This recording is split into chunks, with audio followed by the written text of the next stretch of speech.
Hello વિદ્યાર્થી મિત્રો, spoken English practice સેશનમાં આપનું સ્વાગત છે.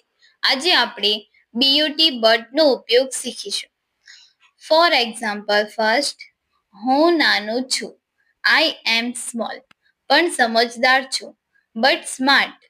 સેકન્ડ, તે ધનિક છે, હી ઇઝ રીચ, પણ ખુશ નથી, બટ નોટ હેપી.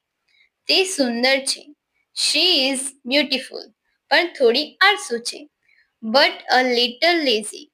ફોર્થ, આજે ગરમી છે, ઇટ ઇઝ હોટ, પણ પવન સારા ફૂંકાય છે, but the wind is blowing nicely. Fifth, અમે સારા મિત્રો છીએ, વી આર ગુડ ફ્રેન્ડ્સ, પણ ક્યારેક ઝઘડો કરીએ છીએ, બટ સમટાઈમ વી ફાઇટ. આવી જ રીતે મેં તમને જે વર્બ શીખવાડ્યા એવી જ રીતે બીજા 5 સેન્ટેન્સની તમારે પ્રેક્ટિસ કરવાની રહેશે. જો તમને મારો વિડીયો સારો લાગ્યો હોય તો લાઈક કરો અને શેર કરો. વિડીયો જોવા માટે આભાર.